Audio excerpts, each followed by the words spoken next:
Confirmando, 5h36, hora da nossa entrevista ao vivo no Band News Minas, segunda edição. O tema hoje é trânsito. BH é a 39ª cidade do mundo com pior trânsito no mundo inteiro, né? Segundo dados da pesquisa internacional TomTom Traffic Index 2022. O levantamento observou 390 cidades de 56 países em todos os continentes. No Brasil, a capital mineira é a 4ª colocada, atrás de Recife, São Paulo e Curitiba. Por aqui, o tempo perdido no trânsito é estimado em 103 horas por ano. E é sobre esse assunto que nós conversamos agora com o arquiteto e urbanista, professor da Fundação Dom Cabral, Sérgio Missior. Professor, boa tarde, seja muito bem-vindo ao Band News Minas, segunda edição. Espero que eu tenha pronunciado o nome do senhor corretamente. Seja bem-vindo. Corretamente. Boa tarde, Favarini, Gabriele e ouvintes da Band News. Professor que também divide tela conosco na nossa transmissão no YouTube lá da Band Minas. Professor, então, pra gente começar, o que faz, né, BH ocupar essa posição tão ruim nesse ranking internacional? Bom, esse ranking analisou 390 cidades em todo o mundo e das quais 8 cidades estão no Brasil e realmente Belo Horizonte ocupa uma posição nada positiva em relação a trânsito. Isso acaba sendo o reflexo, Favarini, de uma política, não só no campo da mobilidade, mas principalmente uma política de uso e ocupação do solo do município e da região metropolitana. E nesse sentido, Belo Horizonte, assim como as outras principais capitais brasileiras, se apresenta numa condição desfavorável de mobilidade. Nós temos aí um histórico, né, do Brasil, das cidades brasileiras, de tanto priorizarem o transporte individual em detrimento do coletivo, e nós temos uma disfunção também em relação à organização, à gestão e o desenvolvimento do nosso tecido urbano, municipal e metropolitano.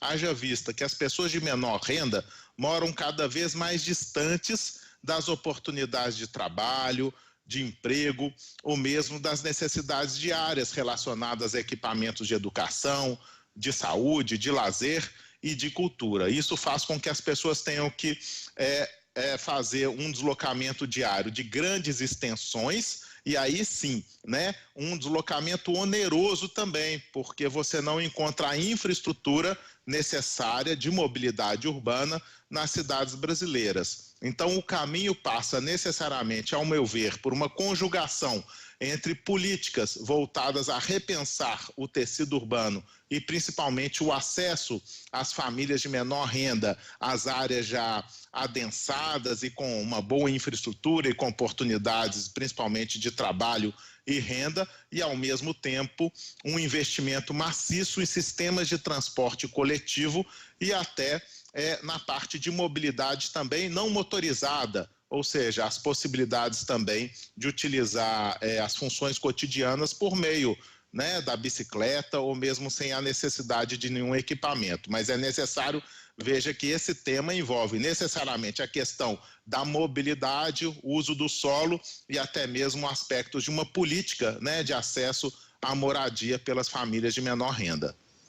Professor, quem fala com o senhor agora é a Gabriele Álvares. Seja bem-vindo de minha parte aqui ao Jornal Band News Minas, segunda edição. A gente pode considerar que algumas áreas de BH cresceram além do que conseguem suportar, e aí eu cito como exemplo avenidas pequenas que têm se transformado em gargalos para o trânsito. Qual que é a avaliação do senhor em relação a esse cenário? Olha, a impressão que dá, né, principalmente para quem está vivenciando o cotidiano da cidade, é que a cidade já estaria extremamente adensada e não teria essa capacidade de suporte em relação a esse número elevado de moradores ou mesmo de frequentadores das áreas com maior vitalidade. Mas um olhar mais atento em relação a Belo Horizonte, a gente percebe que Belo Horizonte não é uma cidade extremamente densa. Mais de 2/3 da cidade ainda apresentam uma densidade abaixo do que a gente percebe em outras cidades de maior porte também. Então o problema da cidade não seria a grande densidade, e muito menos a questão do, como você disse, da classificação viária ou do porte dessas vias.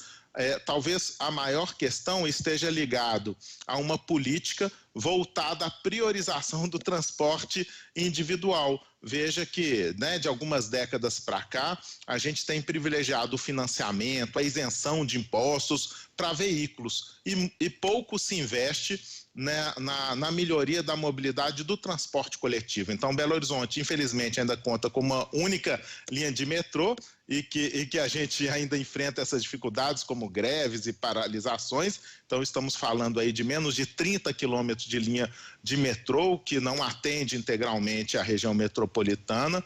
Nós temos 2 grandes corredores de BRT, o que é insuficiente ainda. Os municípios têm trabalhado com corredores exclusivos, com a integração também de diferentes modais de transporte coletivo, e nós temos essa disfunção, que as pessoas acabam morando muito distante do seu trabalho. Isso faz com que você tenha essa dificuldade de locomoção. Então, talvez a chave para esse processo não seja repetir a fórmula do passado, ou seja, não construir tantos viadutos elevados, investimentos na infraestrutura para o automóvel e para a motocicleta, e sim inverter a lógica, investindo num transporte coletivo de qualidade, integrado, que atenda toda a região metropolitana, com uma tarifa integrada, com um bilhete único, com sistemas de pagamento eletrônico e, claro, conjugando aí também as possibilidades das pessoas morarem próximas das oportunidades de trabalho, renda, equipamentos de cultura, de lazer,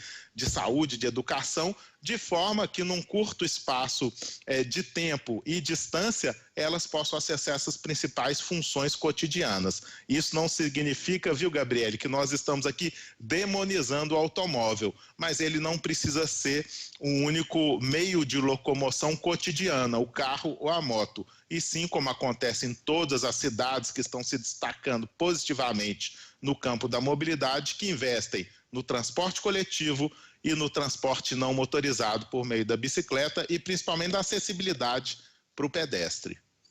Professor, para a gente encerrar, a Prefeitura ela apresentou recentemente um projeto de revitalização ali do Hipercentro, e um dos projetos que mais chamou a atenção é justamente a criação das faixas exclusivas para ônibus no Hipercentro, que é um dos principais gargalos de trânsito aí de Belo Horizonte. Se a gente pegar, por exemplo, o cruzamento da Amazonas com a Afonso Pena ali na Praça 7. É uma boa opção? É uma opção viável? Pelas respostas iniciais do senhor já dá para imaginar que sim. Mas pegar o Hipercentro de Belo Horizonte, que é talvez a região mais movimentada de toda a cidade, e colocar só ônibus ali para circular em uma faixa exclusiva, tirando espaço para outros meios de locomoção, é viável para esse momento? Favarini, é muito interessante a sua pergunta e nos dá a oportunidade de esclarecer, porque nós temos, como você disse, uma limitação de espaço físico. Então, nós temos que priorizar aqueles equipamentos que vão conseguir oferecer para um maior número de pessoas a possibilidade de locomoção. Então, esse equipamento atualmente é o ônibus. Nós temos também, a exemplo do Rio de Janeiro, de outras cidades, aquele veículo leve sobre trilhos, que é uma espécie de bonde moderno, além, claro, de soluções como o transporte de alta capacidade, como o metrô subterrâneo ou mesmo o monotrilho aéreo. Então, a solução passa necessariamente para você atender de forma com maior qualidade, e um maior número de pessoas, o investimento no transporte coletivo. Por isso a importância dessas faixas exclusivas, a exemplo do recente anúncio aí de 17 quilômetros, nessa área central, voltadas para faixas exclusivas de ônibus, porque é o equipamento que nós temos atualmente, que já está implantado, e que, se ele tiver uma faixa exclusiva, você vai conseguir chegar até mesmo em menor tempo se comparado com o carro e a moto. E aí sim, mesmo as pessoas que têm um poder aquisitivo de ter o carro e a moto, se visualizarem no ônibus um meio de transporte mais rápido, muitas pessoas vão fazer essa mudança. E aí nós vamos ter um reflexo positivo nas ruas, porque menor número de carros, menor número de motos e mais pessoas utilizando o transporte coletivo. Claro que conjugando também com uma melhoria na acessibilidade universal, ou seja, que os pedestres também tenham segurança, conforto, que tenham passeios, que tenham faixas de cruzamento e assim por diante. Mas, claro, numa zona onde você tem uma restrição de espaço, faz muito mais sentido investir num transporte de média e de alta capacidade do que ampliar as vias para o automóvel, que na maior parte das vezes acaba sendo utilizado por uma ou duas pessoas em média. Nós conversamos com o arquiteto e urbanista, professor da Fundação Dom Cabral, Sérgio Missior. Professor, obrigada, viu, por atender a Band News FM e uma boa tarde para o senhor. Muito obrigado, Gabriele, Favarini e ouvintes da Band News.